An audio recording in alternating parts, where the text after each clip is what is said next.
Hello everyone and welcome back to WesterosCraft Walks. I'm your host Kobe. And I'm Lucia. And we're back at Griffin's Roost. Everyone, well not everyone, but most people voted to go south, so that's where we are going now. And we'll see where it ends up. The next project south is Toyn, which has already been done, so we are gonna go further. So I guess you'll have to watch a little montage of us traveling.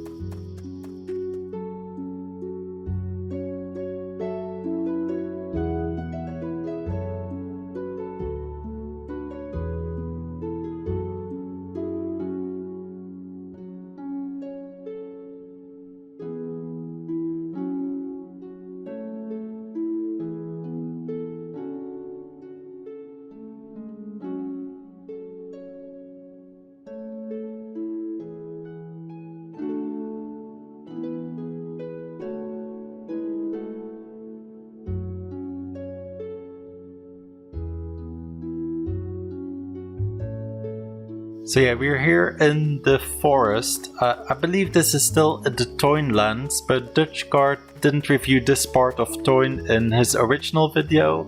And since Seaworth isn't that big, we will just include it in this one. So this is an inn, I believe, or it used to be an inn. Fancy house? Or yeah, fancy house. Fancy house. It's called Blackened Heart, which is a reference to Toyn. They have a black heart on their sigil, and I believe one of their members had also the nickname Black Heart. So, yeah, this is part of Toyn. It seemed... I know, I'm like, either they have tons of kids, or like maybe it's just a tavern, so people don't sleep there. Yeah, or it used to be a tavern, and now it's converted into a house. Either way, they got chickens. Jinx. Yeah. Chicken jinx. So, yeah, they have some stables here as well, and it's on the crossroads between the road that goes to the little village that we are gonna check out now and Seaworth. So we are taking a little detour to another little village. Okay, so we walked a little further. This is a small village on, I guess it would be called a crag. The village itself, I'm pretty sure, is called Stormy Crag, which I don't think is canon, but that was the name I found on our map. So I believe this is still part of Toyn. It has that same kind of style, so I imagine it would still be part of Toyn. I believe they got something up there. I wasn't sure what it was. For hanging people? It's like a building, but I couldn't get in, so it might be a silo. There's a button. Oh, was there? I didn't see that. I think it's above the door, because I went in there before. Oh, okay. Yeah, this is Maybe it's where they put a flag? Could be, yeah. So this is quite a small small village, but you can see it's the sea over here, with some steep cliffs. Over that way there is a smoother way down as well, which we will check out. They got some pastures as well. One criticism: if this is supposed to be a pasture because they have the little houses there, but if there were sheep or something, I guess they would have already eaten most of the grass. So for me, it's a little too much vegetation for it to be a pasture. But it might be something else, I guess. Well, I mean, it would work if they had lots of grass, if they had a second pasture and it's like the rotation between. Oh, yeah. Yeah, I guess that could work. But I don't see a second one, so... Oh, yeah, over there, if back at the sea, if we went all the way over the ocean and stuff, that would lead us to Storm's End. Because it's kind of a bay there, so we're kind of on the opposite side of the bay from where Storm's End was. But it's too far to see. Yeah, on the opposite side of Davos's bay. Yeah, exactly. Get it? Because Stannis, he loves Stannis. Yeah, oh yeah. Because he loves Stannis. Yeah. He's his bae. Yeah, exactly. So I think that was about it for this village. I guess we'll have a little look at. Is that hair hanging above the dead hair hanging above the water? There what? Yes. Oh, I guess so. That is not sanitary. They're washing it. The first time I saw it, I was like, no, that can't be, right? Because normally if you're gonna have like a dead animal hanging above something, it would either be the ground, so you can have blood on the floor, or a table. Not normally on the water. Okay, we're back at Blackened Hearth, and we're gonna walk to Seaworth now for the main attraction.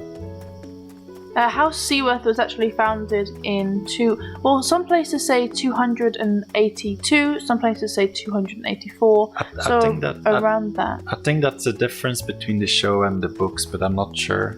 Yeah. Because in the show it's a little different, I think. Well, it's around the 280 AC mark by Davos Seaworth, who of course gave the house his name, and he was actually an ex-smuggler that turned a landed knight after the events of Storm's End, which you heard about in the last video. Well, in the Storm's End video, two videos. Before last. Yeah.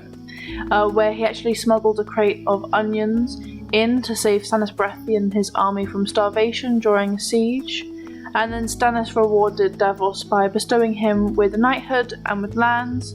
Though it must be noted that Stannis did actually cut off 4 of his fingertips at the knuckles for punishment of his smuggling past.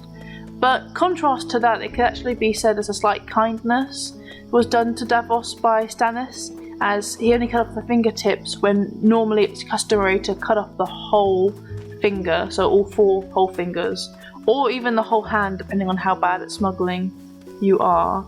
And it's claimed that Davos actually submitted to his punishment willingly, knowing that Stannis was being lenient, and accepting his punishment would help secure his family's future prospects. So, also he cut off the fingers from his right hand, and Davos is left-handed, so... That's okay. And he still keeps his fingers in a little bag around his neck for good luck.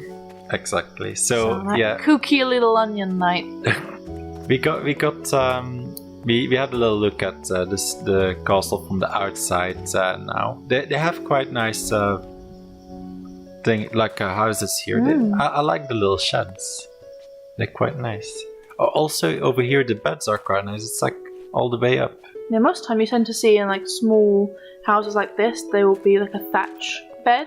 But this is like a kind of, I don't know, I wouldn't say fancy bed, but like a slightly nicer bed. Where it has like a pillow at least. So his sigil for the house, because Davos founded the house as well, he could choose the house. It used to be, I'll put it on screen as well. So it's a black ship, and when the other lords, the more noble lords, kind of mockingly called him the Onion Knight, because like that's where he got his knighthood from. He embraced this. Davos embraced the title, and he decided to put a little onion on the sail as well. So that's how the sigil came to be. Davos as well. He's got in the show. He's only got one son. I'm pretty sure. Yeah. But in the books, he actually has. Is it 7 sons? 7 sons. Dale, which is a. When you hear all the names in the show, it's like Dale is like, oh, okay, Dale. Kind of weird. No offense if you're named Dale, but I don't know. Seems like a name for a cat. Well, they got a Dale the cat. They got unique names. There's Dale, Allard, Mathos. Mathos, I think, is the one that appears in the show, but that's not till like season 2. Yeah. Yeah. Mark, Devon, Stannis after Davos's Bay, and then Stefan. I'm pretty sure Stefan, I believe was. Oh, don't hate me if I'm wrong, but I believe Stefan was also the name of Stannis' dad, if I'm not mistaken. Could be wrong. Well, I was trying to look because there's not a lot of history on the house in book 1. It pretty much all starts in book 2. Yeah, on Seaworth. So that's why I had to get a lot more information on Davos, and it was saying, he was born in Flea Bottom in the poorest part of King's Landing, which we did a video on. Yeah. And I couldn't find a lot on his mum, but it was saying his dad was a. After I wrote it down, but I didn't. I want to say a sailor. I know that Davos became a sailor, but his dad had a weird profession. Weird. Well, now I need it. I can't remember. It wasn't weird, but it wasn't like a blacksmith or anything like that. So that was all the lore we had, right?